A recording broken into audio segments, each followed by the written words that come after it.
Olá, gente, tudo bem? Vamos começar um vídeo hoje sobre o Clube do Livro. Esse vídeo aqui, esse livro, vai para a playlist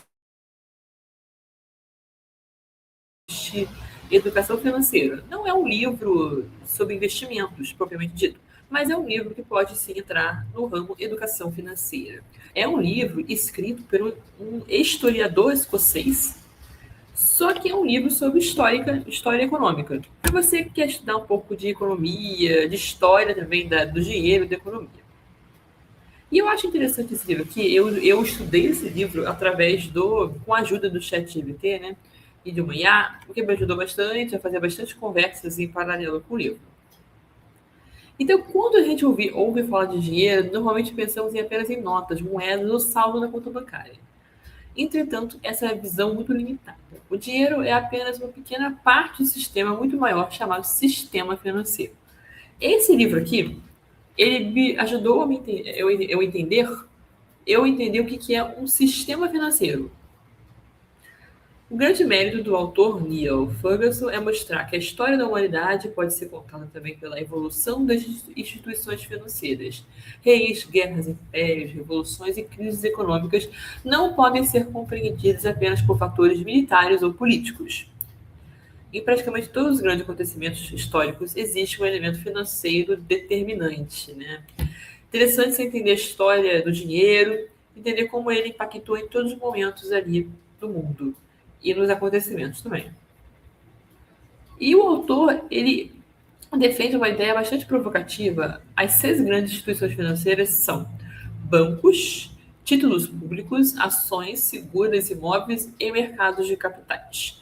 Mudaram a história tanto quanto a máquina a vapor, a eletricidade ou a internet. Então, eu estou falando que as tecnologias econômicas financeiras, bancos, títulos públicos, ações, seguros, imóveis e mercados de capitais mudaram a história tanto quanto inovações tecnológicas como máquina de vapor, eletricidade e a internet. E eu concordo com o autor.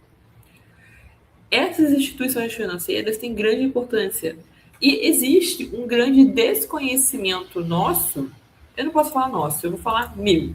Existia um grande desconhecimento meu a respeito de todas essas instituições financeiras. Na verdade, ainda existem, eu tenho estudado para entender. Mas acredito que muitos de vocês também.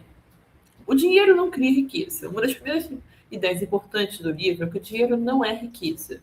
Essa é uma confusão muito comum. Uma sociedade pode imprimir bilhões de moedas e continuar pobre. O que realmente vai criar riqueza é o quê? A produção, o trabalho, a tecnologia, o conhecimento, a produtividade, a confiança entre as pessoas. Isso é muito importante. A confiança entre as pessoas e entre as instituições financeiras que existem nesse país, nesse mundo. O dinheiro apenas facilita a troca. Você tem que entender que dinheiro e relação de dinheiro, de valor, tem a ver com troca. O nosso papel, moeda, ou esse dinheiro que nós vemos na conta, ele só tem valor a partir do momento do que ele pode trocar. Eu consigo, com R$ 50 que estão na minha conta, trocar por um livro. Trocar por um pedaço de carne. Trocar por um ingresso no cinema. Então, assim, o que eu consigo com aquele valor trocar? O dinheiro sobre trocas. Imagine um agricultor produzindo milho. Ele troca parte da produção por roupas, ou a parte troca por ferramentas, o ferreiro troca ferramentas por alimentos. Sem dinheiro, cada troca depende de encontrar alguém disposto exatamente a permuta desejada. Então, o dinheiro ajudou nessa questão das trocas. O ser humano, desde que ele está aqui no mundo, ele vive de trocas. Pensa bem, troca. Eu tenho conhecimento, se eu sou professora, eu vou oferecer a você que não tem esse conhecimento. É uma troca.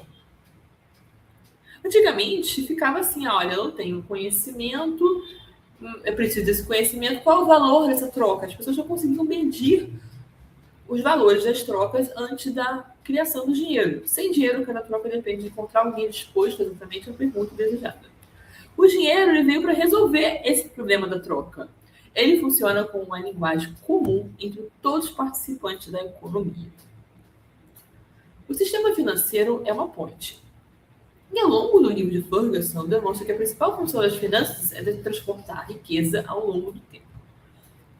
Quem possui dinheiro nem sempre deseja gastá-lo imediatamente. Esse é o grande. Você tem o dinheiro e nem sempre você deseja trocar esse dinheiro por algum serviço ou algum produto. Outra pessoa pode precisar desse dinheiro agora para produzir algo. Tá? Então, assim, você tem o dinheiro que guardar. Ao mesmo tempo, tem outra pessoa que vai precisar desse dinheiro seu para fazer um produto, para investir em alguma coisa, ou porque ela está sem nenhum dinheiro para sobreviver, vamos supor. Surge então uma instituição que aproxima essas duas pessoas. Quais pessoas? A pessoa que tem o dinheiro e não vai gastar no momento, e a pessoa que precisa de dinheiro, que não tem o dinheiro e precisa gastar naquele momento. Que instituição é essa? Uma instituição que a gente tem desconhecimento, eu tenho, você tem, a gente precisa estudar bastante, que é o banco. Mocinho ou vilão, não é? A gente fica, não é nem mocinho nem vilão. O banco é uma instituição que tem erros e acertos, que tem 2 pessoas trabalhando, tem mais pessoas trabalhando, uma instituição que vai errar e vai acertar. O banco é uma instituição financeira. O banco recebe recursos de quem deseja poupar, sempre pensa na poupança, no CDB, que é de um banco, e depois empresta esses recursos para quem deseja investir e consumir. Quando você deixa esse dinheiro no banco, através de uma poupança, através de um CDB daquele banco, aquele dinheiro não está lá, né, imediatamente para você. Certamente o banco vai pegar aquele dinheiro e fazer um empréstimo para alguém que precisa daquele dinheiro. Então, o dinheiro que você guardou no banco, ele vai ser emprestado para outra pessoa. É isso que o banco faz, ele é um intermediário. Eu, ao longo do livro, fui entendendo que dinheiro não se cria-se. Tá, você pode imprimir dinheiro, mas é um processo muito errado na parte da economia você imprimir dinheiro. Porque você imprimir um dinheiro é um dinheiro que não está ligado com a produção de algo. Então, assim, você está produzindo um dinheiro que vai ter mais dinheiro circulando para menos produtos. Isso gera inflação. Eu não vou falar agora disso, não. Vamos entender o banco. Então, é justamente essa função que explica por que os bancos existem, de ser uma instituição financeira intermediária entre quem guarda e quem precisa de empréstimo. Pensou bem? Eu tenho certeza que você fica chateado com o banco às vezes, se você pega um dinheiro emprestado e não consegue pagar, e tem os juros, os famosos juros, mas pensa bem, se você é uma pessoa poupadora que poupa dinheiro dentro do banco, você quer que o seu dinheiro que está guardado lá tenha os juros também. Então, os juros é muito justo. Porque quem guarda tem que ser recompensado. É um comportamento que tem que ser recompensado. Na realidade, eles fazem algo muito mais importante. Organizam o fluxo do capital. Antes dos bancos, não tinham nenhuma instituição financeira que organizasse esse fluxo do capital. Sem esse mecanismo, grande parte do crescimento econômico seria impossível. Então, a importância de boas instituições financeiras. Eu sei que, gente, tem muito. A gente vai estudar, às vezes, a gente fica com raiva dos bancos, é normal. Os bancos não são os mocinhos que querem o nosso bem, assim, no sentido de. É uma instituição que está ali por um motivo, que é essa intermediação. Principalmente o preconceito contra o sistema financeiro, durante a minha leitura, eu falei, a percepção interessante surge naturalmente. Muitas pessoas possuem enorme desconfiança em relação aos bancos, eu era uma delas. Ainda estou estudando, mas estou querendo entender essa instituição. É comum ouvir frases como o banco só quer explorar, juros são imorais, todo banqueiro enriquece a custa dos pobres. O Ferguson não ignora os abusos cometidos pelo sistema financeiro, é impossível ignorar. Eles existiram, existem e provavelmente continuarão existindo. Por isso que é importante você estudar a instituição banco, para você entender e até evitar ser vítima de qualquer coisa, porque você não pode garantir que todas as pessoas daquela instituição banco serão idôneas e o banco sempre será idôneo. Não é o problema, você tem que estar aí com conhecimento. Mas reduzir a história financeira à exploração seria um enorme erro. Os bancos também permitem financiar empresas, construir cidades, desenvolver ferrovias, financiar universidades, expandir hospitais, aumentar o comércio internacional, democratizar a compra de imóveis, permitir aposentadorias privadas, proteger famílias através de seguros. Sem essas instituições, a economia moderna simplesmente não existiria. O dinheiro depende da confiança. Talvez a palavra mais importante de todo o livro é confiança. Em um banco, ele quer a sua confiança. Então, se ele começar a fazer péssimos serviços para você, a deixar você na mão, você vai perder confiança nesse banco e vai tirar o teu dinheiro do banco. E o banco não quer isso. Ele quer ser a instituição que você confia teu dinheiro. Uma nota de dinheiro praticamente não possui valor material. Concorda? Que uma nota não possui. Você pode queimar a nota. O que lhe dá valor é a confiança de que amanhã outra pessoa também aceitará aquela nota, aquele valor. Né? O mesmo vale para ações, títulos públicos, seguros, previdências, imóveis e moedas. Todos dependem da confiança coletiva. Quando essa confiança desaparece, surgem crises financeiras, hiperinflação, corridas bancárias, colapsos econômicos. Por isso, Ferguson afirma que as finanças são, antes de tudo, uma construção social. Eu concordo. Que tudo, a finanças é confiança e trocas. E para você ter trocas entre as pessoas, entre as instituições, você precisa ter confiança. O comportamento humano vale mais que a matemática. E é verdade. Você vai estudar economia, finanças, você vê que é muito mais parte econômica, parte humana e sociológica e filosófica do que matemática em si. A matemática importa, mas nem tanto assim para o comportamento. Uma das maiores lições da obra é que a economia não é apenas matemática, ela envolve psicologia, sociologia, história, política e comportamento humano. Ao longo da leitura aparecem inúmeros exemplos. Os chineses enriquecem em grande parte porque desenvolveram uma cultura da poupança. Americanos cresceram apoiados numa cultura de crédito. Alemães viveram uma hiperinflação devastadora. Esses acontecimentos não podem ser explicados apenas por equações, são reflexo. Deixa eu só ver aqui. Aí, olha aqui.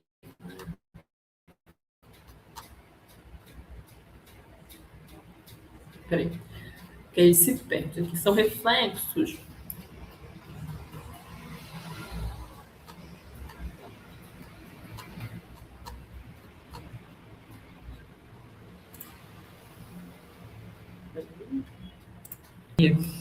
Vamos continuar a gravação, que eu parei aqui que eu estava perdida, mas é porque eu queria saber se eu estava aqui na parte certa aqui com o chat. Eu estava.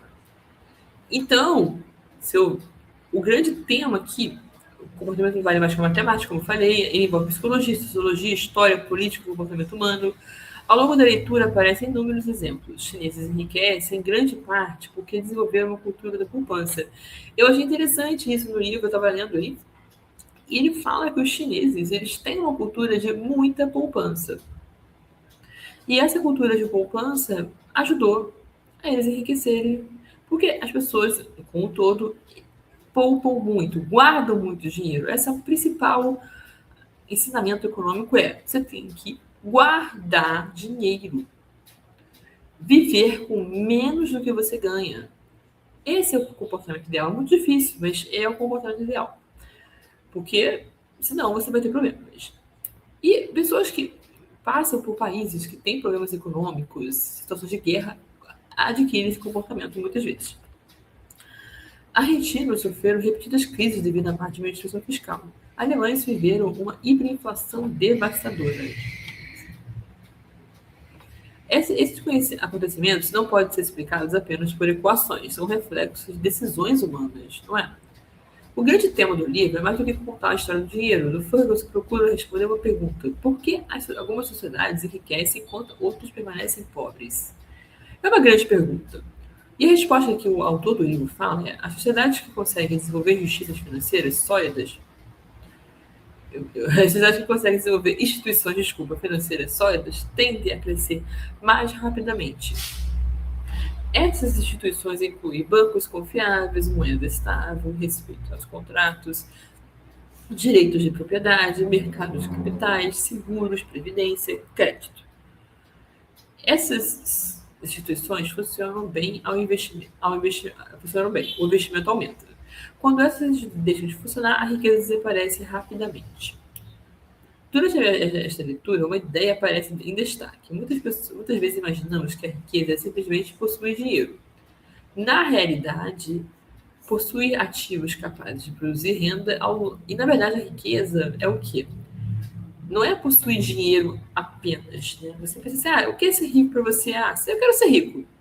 É uma coisa que muitos de nós falamos, eu quero ser rico, assim, eu quero ter muito dinheiro, ter muita riqueza, mas o que vem para ser a riqueza? É possuir muitos ativos que gerem renda ao longo do tempo. Isso que é riqueza. E vamos falar aqui durante outros vídeos do clube aqui do livro de educação financeira disso aqui. Esse pensamento muda completamente a maneira como observamos a economia. O foco deixa de ser quanto dinheiro eu tenho hoje e para ser quais ativos eu estou construindo para produzir riqueza no futuro. Esta mudança de mentalidade aparece repetidamente em todos os capítulos desse livro. A conclusão do capítulo dessa introdução é: A Ciência do Dinheiro não é um livro sobre os bancos, também não é apenas um livro sobre economia. É uma obra sobre a evolução da civilização. Ele mostra, como é o historiador, ele mostra guerras, revoluções, impérios e crises econômicas. Sempre caminharam lado a lado com a evolução das instituições financeiras. Então, eu gosto bastante de historiador escrevendo sobre economia, história econômica. É um livro que oferece que você fica com vontade de estudar mais. Compreender essa história permite enxergar o dinheiro de maneira completamente diferente. O dinheiro deixa de ser visto como um fim em si mesmo e passa a ser entendido como uma ferramenta que conecta pessoas, organiza recursos e possibilita o desenvolvimento da sociedade. Né? Olha que interessante tudo isso.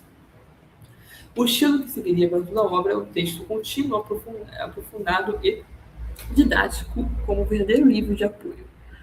Então, essa foi a introdução do livro. No capítulo 2, o autor fala do nascimento da dívida pública e como a guerra criou o mercado financeiro.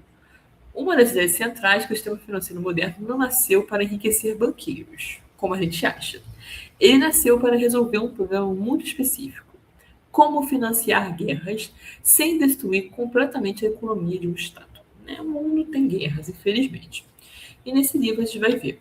O livro, eu trabalho, um parênteses aqui, que o Niall Ferguson, ele foi em muitos arquivos, bibliotecas da Escócia, da Itália, da Inglaterra. Então, assim, é um trabalho muito minucioso, realmente um livro de historiador, com muitas fontes embasando, né? Um trabalho muito sério. Então, é um trabalho muito bom, muito interessante, que faz a gente... Assim, se você tem algum preconceito contra bancos, contra dinheiro, assim, como que o dinheiro como surge, ele é um livro muito bom de história econômica. E de história em geral. Hoje, e de economia também. Hoje é natural imaginar governos emitindo títulos públicos, bancos financiando obras ou investidores comprando dívidas de países. Entretanto, durante boa parte da Idade Média, nada disso existia. Nenhuma dessas instituições tinha, né, praticamente, como a gente conhece hoje em dia. Os reis dependiam quase exclusivamente de 3 fontes de recurso para financiar as guerras que existiam. Impostos, então, impostos sempre estiveram, goste você ou não, exploração de suas propriedades, saques realizados durante guerras. Saques em outros países, outras regiões dominadas. Quando esses recursos acabavam, o governo simplesmente não tinha dinheiro. Era um sistema extremamente instável, né? Porque não tinha uma instituição chamada banco, que eu falei no começo do vídeo com vocês. O problema das guerras são extremamente caras, é preciso pagar soldados, comprar armas, construir navios, produzir alimentos, transportar suprimentos. Quanto maior um Estado, maiores são os gastos militares, mas havia um problema. Impostos demoravam meses ou anos para serem arrecadados. A guerra precisava ser financiada imediatamente. Surgia, então, uma pergunta que mudaria a história: como conseguir dinheiro hoje utilizando receitas futuras? Pensa bem, que instituição faz isso? Essa pergunta deu origem ao mercado de títulos públicos. Né? Então, não foi nem um banco, mas é o mercado de títulos públicos, que é o quê? Você ter uma receita, conseguir um dinheiro agora, utilizando receitas futuras. Então, títulos públicos. Um tesouro direto, basicamente. Porque é isso, você vai pegar o dinheiro das pessoas da sociedade para financiar o Estado, mas você vai pagar e vai conceder a elas juros. Os juros sempre têm a ver com o tempo que o dinheiro fica. Se você empresta, você vai receber os juros para você. Se te emprestam e você demora para pagar, você vai pagar os juros, mas são justos. E o livro fala das cidades italianas que mudaram a história. E dá até vontade de estudar mais esse tema. As primeiras inovações financeiras não surgiram em Londres, nem em Paris, nem em Nova York. Elas nasceram nas cidades italianas da Baixa Idade Média, principalmente Veneza, Florença e Gênova. Essas cidades eram centros comerciais extremamente ricos. O comércio com o Oriente produzia enormes fortunas, né, porque são cidades ali na Itália, que está meio no meio entre a Europa e o Oriente.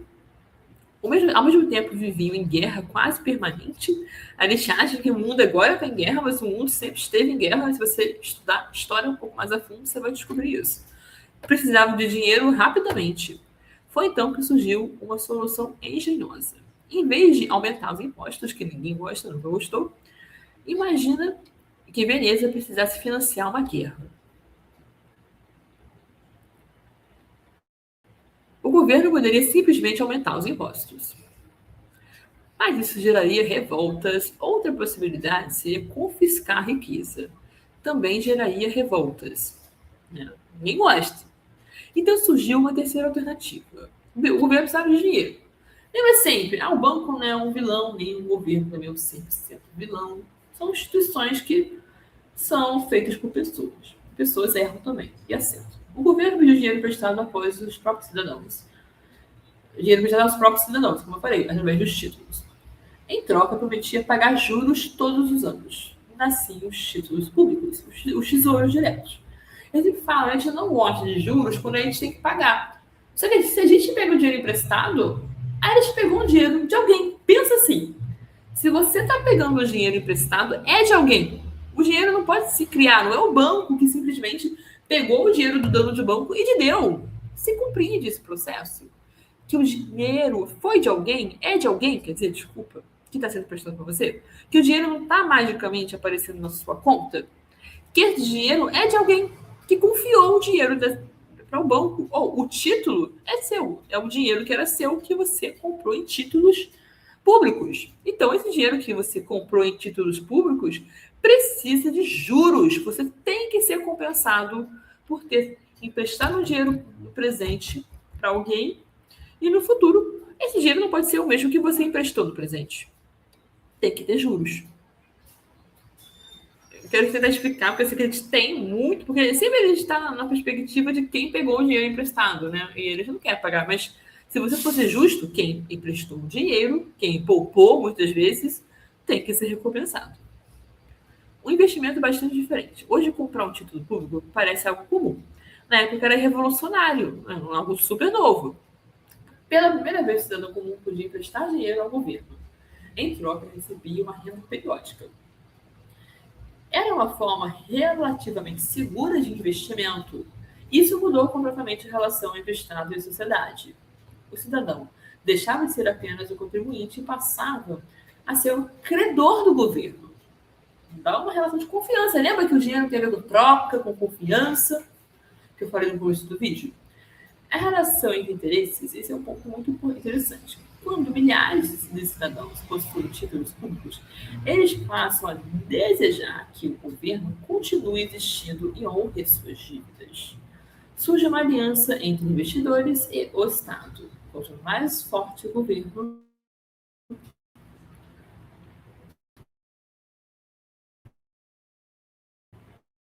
mais comprá-los, quanto mais compradores, mais barato se torna financiar novas obras e novas guerras. Este círculo virtuoso explica por que algumas cidades italianas prosperaram muito mais do que outras, porque tinha esse círculo virtuoso entre o governo e as pessoas. A dívida pode ser saudável. Hoje a palavra dívida costuma causar um medo. Em mim causa, não sei você. Mas o Ferguson faz uma distinção muito importante. Existe uma enorme diferença entre dívida produtiva e dívida destrutiva. Vou falar. Uma dívida produtiva é quando financia algo que gera riqueza futura. Por exemplo, construção de portos, estradas, é investimento. Vamos falar de universidade, sistema de irrigação, infraestrutura. Já uma dívida destrutiva apenas financia gastos permanentes sem produzir crescimento econômico. É uma distinção contínua e válida até hoje. Você está investindo, na verdade. Você não está gastando, mas muitas vezes para construir outras coisas, você precisa gastar o dinheiro, mas é um investimento. Juros recompensa pelo tempo. Você me bater aqui no vídeo da questão dos juros, que eu acho que a gente não entende quando a gente pega emprestado e fica com raiva. Se a gente demora para pagar. Só que, se a gente empresta, a gente quer juros. A gente adora quando a gente deixa o dinheiro ali, reservado no CDB, numa caixinha, e eles recebem juros e a gente fica muito feliz, não é? Então, é justo. Outra ideia importante, né? Porque alguém receberia juros? Muitas pessoas imaginam que os juros são apenas exploração, mas economicamente elas possuem uma função muito clara. Quando uma pessoa empresta dinheiro, ela abre mão de utilizá-lo naquele momento. Então, vamos supor, eu poupei, emprestei dinheiro, guardei o dinheiro no CDB ou no título do governo, alguém pegou, o governo pegou o título ou alguém foi no banco pegar o dinheiro emprestado. Eu sou justo que eu não gastei o dinheiro naquele momento, seja recompensada, o meu comportamento seja recompensado. O ser humano precisa de recompensas. Esse adiamento do consumo possui custo. Os juros são justamente a remuneração por essa espera. Além disso, existe outro fator, o risco. Quem empresta nunca tem certeza absoluta de que receberá o dinheiro de volta, não é? Quanto maior o risco, maiores tendem a ser os juros. Portanto, os juros possuem 3 componentes fundamentais: remuneração pelo tempo, compensação pelo risco e proteção contra a inflação. Então, tempo, risco e inflação. Eu sempre falo, os juros a gente começa a entender e gostar, entender do processo quando a gente guarda dinheiro e recebe juros. É pedagógico, didático. E a igreja e a condenação da usura. Durante muitos séculos, a igreja condenou a cobrança de juros. Esta prática era chamada de usura. Entretanto, havia um problema. Sem juros, praticamente ninguém emprestaria o dinheiro. Não é? Não seria muito melhor gastar? E como eu vou confiar? E se eu não receber? O que acontece? Quanto maior o risco, maior tem que ser o ganho. Sem juros, praticamente ninguém emprestaria dinheiro. A economia começava a ficar limitada. Lembra da economia quando você troca de dinheiro, com esse financiamento, com o dinheiro de quem guarda para quem precisa de financiamento de investimento, que o dinheiro não se cria, que o dinheiro tem a ver com produtos e serviços que tem na sociedade. Pensa sim no dinheiro. Aos poucos surgiram interpretações mais flexíveis. Percebeu-se que não era cobrança de qualquer juro que era moralmente condenável, mas a exploração excessiva ou abusiva. Esta mudança permitiu o desenvolvimento de bancos modernos. É claro que uma cobrança muito excessiva de juros que atrapalha as pessoas onde a dívida fica muito mais alta do que o patrimônio, é a expressão. Mas vamos conversando também. O surgimento dos banqueiros. As famílias italianas perceberam rapidamente uma oportunidade. Algumas pessoas tinham dinheiro sobrando, outras precisavam de recursos, algumas poderiam aproximar essas duas partes. Alguém poderia aproximar essas duas partes. Esse intermediário era o banqueiro. Já falei disso aqui, né? Sua função não era apenas guardar dinheiro. Avaliava riscos, organizava empréstimos, realizava pagamentos, facilitava o comércio internacional. Foi assim que nasceram algumas das primeiras grandes casas bancárias da Europa. A confiança vale mais do que o ouro, né? Talvez a maior inovação naquele período não tenha sido financeira, foi institucional. Investidores só compravam títulos porque acreditavam que as cidades italianas pagariam suas dívidas. Em outras palavras, o verdadeiro patrimônio das cidades era a sua reputação. Sem confiança, ninguém empresta. Sem empréstimo, o governo perde capacidade de agir. Essa relação continua exatamente igual aos dias atuais. Países considerados confiáveis conseguem tomar empréstimos pagando juros baixos. Países considerados arriscados precisam oferecer juros muito maiores. Uma lição para dias atuais é esta. Ao estudar Veneza, Florença e Gênova, percebemos que o mercado financeiro não nasceu para especular. Ele nasceu para resolver problemas reais. Construir infraestrutura, financiar comércio, sustentar governos, viabilizar investimentos a longo prazo. Naturalmente, ao longo da história, surgiram abusos, crises e bolhas, como eu falei. Mas seria um erro concluir que essas distorções anulam a importância do sistema financeiro. Assim como o hospital pode cometer erros sem deixar de ser essencial, o sistema financeiro pode falhar sem perder a sua função fundamental.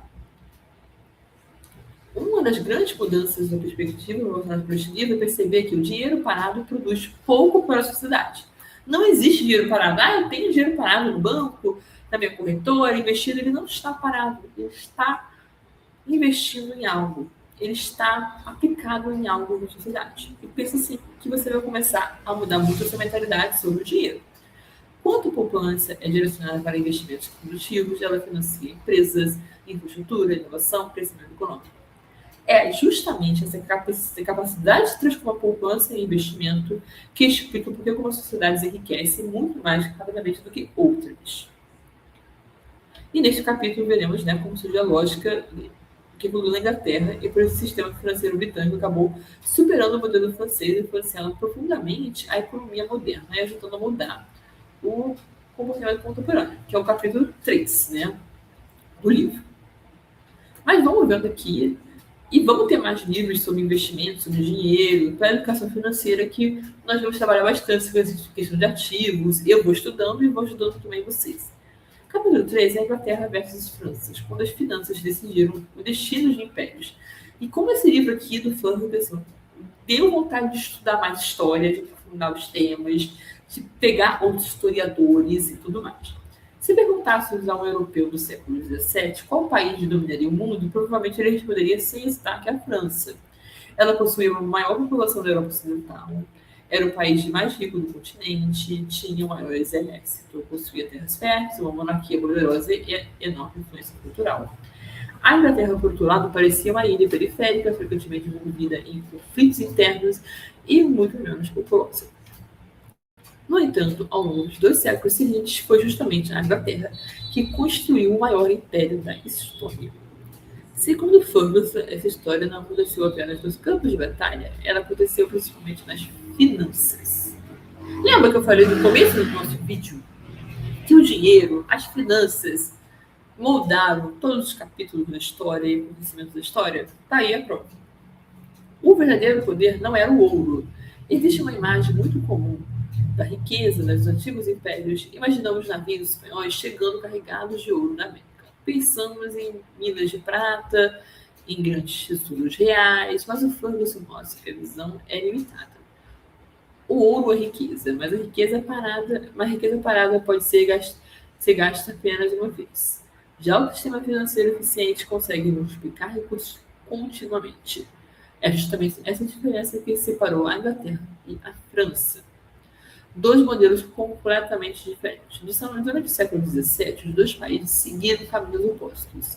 A França manteve um Estado extremamente centralizado. O rei concentrava praticamente todo o poder.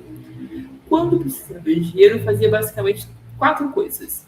Aumentava os impostos, vendia carros públicos, confiscava patrimônio, suspendia pagamentos de suas dívidas. Essas soluções resolviam problemas imediatos, mas destruíram a confiança de investidores. Enquanto isso, a Inglaterra começou a desenvolver outra lógica.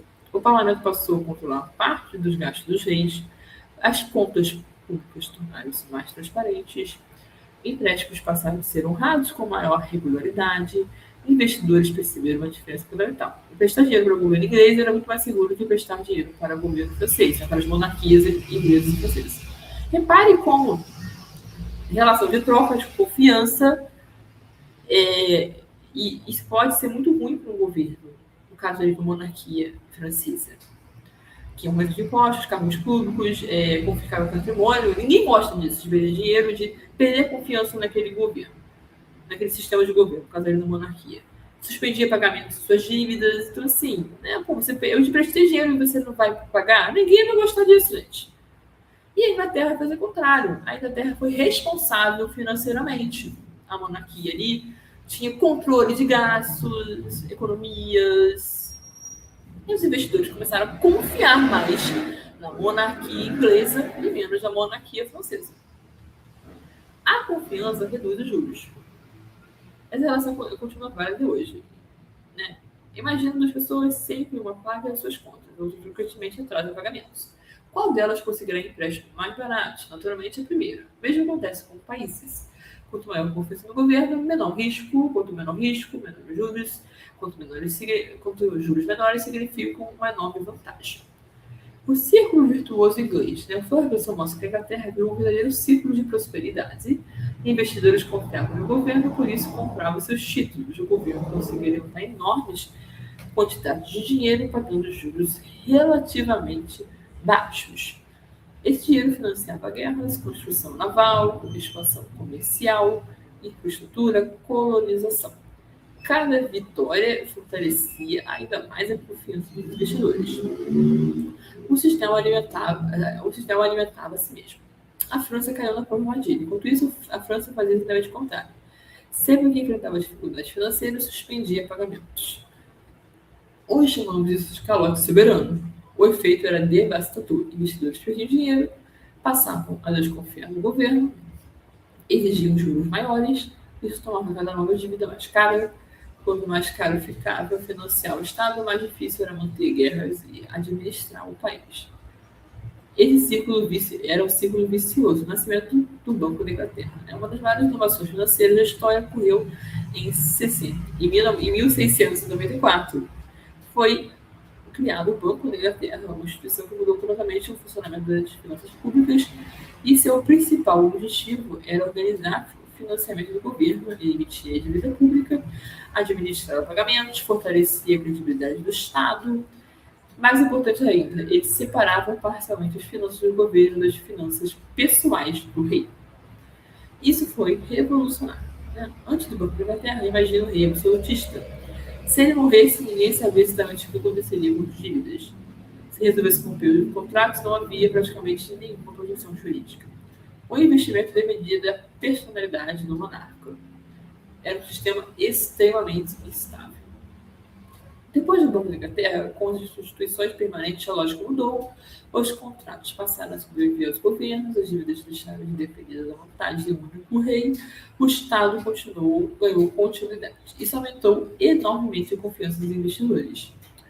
O parlamento com garantia financeira. Um ponto interessante destacado por Ferguson é que a democracia parlamentar produziu um efeito econômico inesperado. Ao limitar o poder do rei, também limitava o risco para os credores. O parlamento fiscalizava a arrecadação, gastos, emissão de dívida, novos impostos. Isso diminuía a possibilidade de decisões arbitrárias. Hoje parece normal, mas na época a inovação institucional gigantesca. Vamos começar agora aqui falando da guerra contra Napoleão.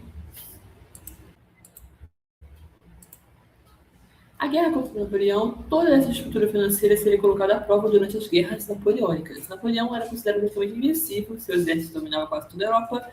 Militarmente, a França parecia superior, mas havia uma diferença decisiva. A Inglaterra conseguia financiar guerras durante décadas. Napoleão precisava conquistar novos territórios continuamente para sustentar os seus gastos. Em outras palavras, o sistema francês dependia da vitória. O sistema inglês dependia da confiança. A confiança era um recurso praticamente inesgotável quando o governo mantivesse sua credibilidade. O Waterloo foi uma vitória financeira. Quando pensamos na Batalha de Waterloo, normalmente imaginamos apenas estratégia militar, mas Ferguson propõe uma interpretação. Waterloo foi também uma disputa entre dois modelos econômicos: o modelo francês, que financiava as guerras principalmente por saques e impostos e contribuições forçadas de territórios conquistados, bem controverso isso aí, e o modelo britânico, que financiava guerras por meio do mercado financeiro. Investidores compravam títulos, o governo obtinha recursos imediatamente, porque lembra sempre que o dinheiro que você guardou, o governo pegava emprestado e você, por ter dado aquele dinheiro aí, você vai receber juros no futuro. A economia continuava funcionando, por isso muitos historiadores afirmam que Napoleão perdeu não apenas por Wellington, mas também por um sistema financeiro britânico, que é muito mais inovador e melhor. Uma lição que continua atual. Este capítulo ensina que uma das maiores lições do livro é a riqueza de uma nação não depende apenas dos recursos naturais, não apenas da força militar, ela depende principalmente da qualidade das instituições financeiras. Um país possui petróleo, ouro, terras férteis e uma enorme população. Se seus contratos não forem respeitados, se sua moeda perder o valor, se o governo não inspirar confiança, o investimento desaparece. Por outro lado, um país relativamente pequeno pode ser extremamente rico quando oferece segurança jurídica, estabilidade monetária, instituições confiáveis, Foi exatamente isso que aconteceu com a Inglaterra. Então, aqui está acontecendo no chat que o dinheiro não é criado do nada, ele precisa circular de forma produtiva. Isso que é o principal. Eu não sei vocês, mas eu acho que dinheiro é criado do nada. E este capítulo reforça que a Inglaterra não ficou mais rica porque imprimiu dinheiro, ficou mais rica porque construiu um ambiente em que milhões de pessoas confiaram para emprestar os seus recursos. Essa confiança transformou poupança privada em investimento público, financiou infraestrutura, comércio e defesa e criou bases para a Revolução Industrial. Esta é uma das mensagens centrais de Foucault. Instituições sólidas transformam a confiança na propriedade. O capítulo 4 do livro é sobre os Rothschild, a família que construiu as finanças internacionais. E eu vou parar um pouquinho aqui, que está bastante grande o vídeo, e depois a gente continua nesse capítulo 4 aqui, tá bom?